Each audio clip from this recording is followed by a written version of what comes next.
Now, I've been reflecting recently on what it means to procrastinate, and I think procrastination and perfectionism and a fear of failure, all these things are linked, all these things are connected. Now, myself, there seems to be within me, for example, a fear of failure and what failure would mean.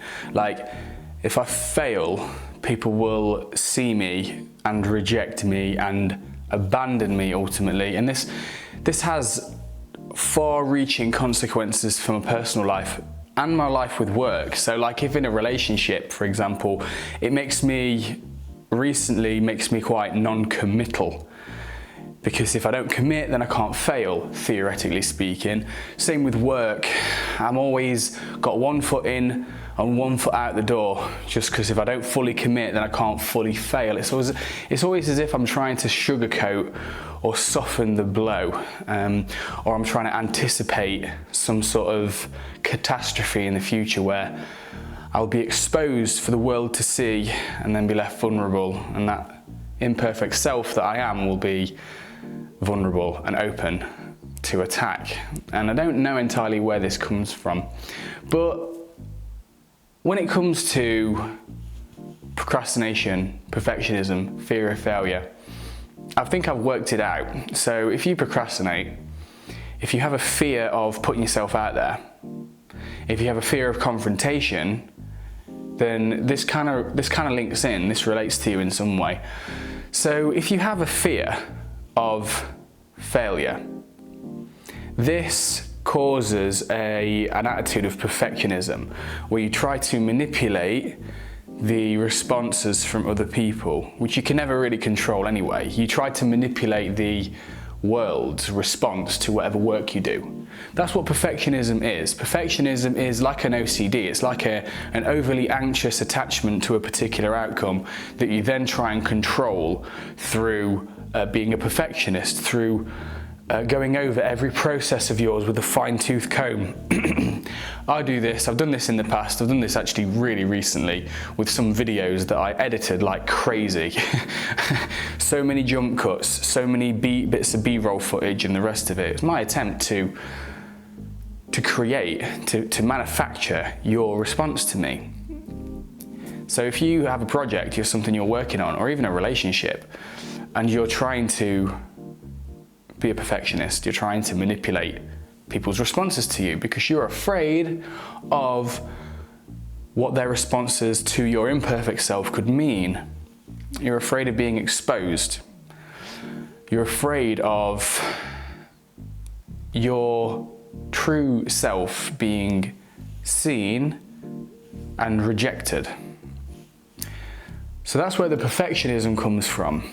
Now, the way procrastination ties in with this is that when you're a perfectionist, being a perfectionist is exhausting work. It means you tell your mind, or your mind tries to create a condition where everything you do in this video, with this job, in this conversation with a family member or an intimate partner, everything has to go perfectly and smoothly, right? Now that's overwhelming because that's almost impossible. So you're essentially providing your mind, your brain, with a task that's impossible. And on some level, you know this to be the case. So what the response is from your brain, from your being, is procrastination. You circle the airport. You never truly leave. You never truly commit, because the task is too great. The task is now monumental in your mind. You see? You're not giving yourself the space to fail. You're not giving yourself the compassion to allow yourself to be imperfect, to allow yourself to fail, to allow a conversation, a video, a project to be imperfect. You're not allowing yourself the rough edges. And by doing that, you never truly commit. You never truly allow yourself to just put yourself out there regardless. I'm guilty of this. Hands up, I'm guilty. I do this a lot. You'll see on my channel, some of my videos are wildly inconsistent. One video will be mad edited, and it'll have so much production value and so much footage and B-roll and photos and all the bells and whistles, and another one will just be me talking for 15 minutes, one straight continuous shot. It's really inconsistent because of this fear, this non-committed, this lack of commitment from me, where I don't want to just show you my full self, my imperfect self, and I kind of want to just appease the YouTube algorithm and appease the viewers, so you give me more likes and subscribes so I can feel better about my imperfect self. But anyway, I digress. So the procrastination comes because you can't allow yourself to be imperfect. So this is like a vicious cycle that will keep you stuck in a particular pattern for a long time until you observe the pattern within yourself and strive to confront it directly. So just to recap that little pattern there: fear of failure, fear of being abandoned, fear of being seen and exposed, and fear of being rejected. Leads to perfectionism, which is you trying to control the outcome excessively, which you can't do. That's really exhausting. That's overwhelming. That's creating a task that's like a mammoth task. And your body responds to that through procrastination, because you're trying to face a dragon that's way too big for you. So that's the cycle. Procrastination goes back to fear of failure, perfectionism, procrastination. So you'll always be in that cycle continuously. You'll never leave that cycle. It'll keep going. But there's a part of you that wants to break out that cycle, because we seek growth and self-actualization, and we seek to break through barriers to freedom within ourselves. We seek that. So on an organismic level, we try to bust through these barriers, so you keep coming up with new projects and new different things to do. But the core issue, which is the fear of failure, abandonment, exposure, is not being addressed. You've not noticed it. But let's say you do notice it. Let's say you notice that this fear is within you, is present. What do you do about it? You confront it directly with your eyes wide open, and you speak the truth.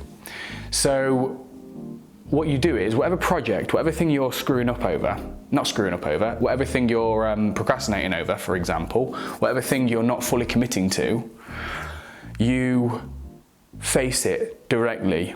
You make mistakes, you feel the pain of those mistakes, but you absorb the shock like suspension on a car. You're like, oh, damn, that hurt.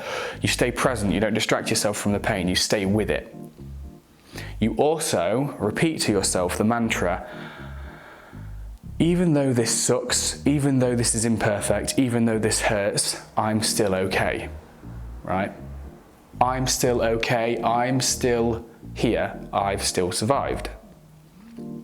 I was saying this to a friend the other day. I went for a drink with a friend of mine, and we were talking about the pain we've witnessed in our lives, the things we've gone through.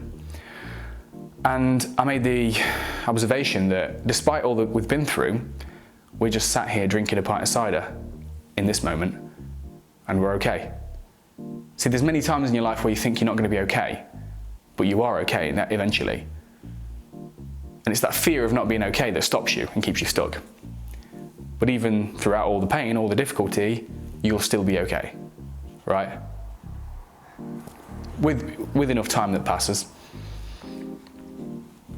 The happiness levels, the well-being levels of someone who has a year later.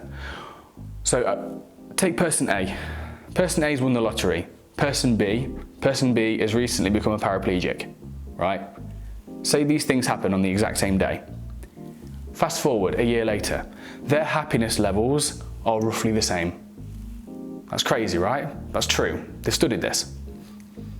You're adaptable.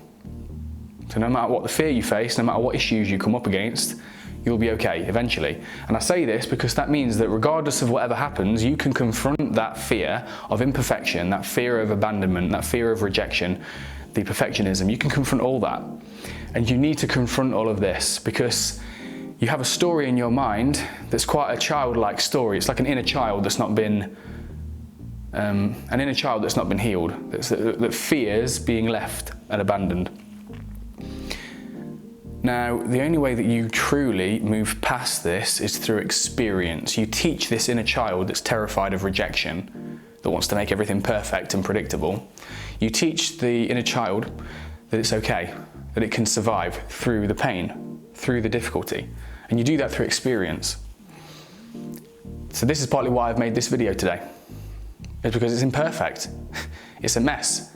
Sometimes I've gone off on tangents. Sometimes I make no sense. Surely.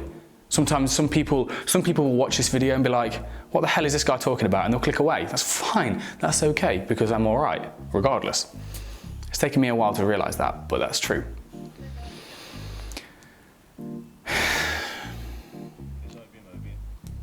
Quick recap. Fear of failure leads to perfectionism, leads to procrastination. Endless cycle will never change unless you consciously become aware of this pattern within yourself and you strive to confront the fear and move past it with your eyes open.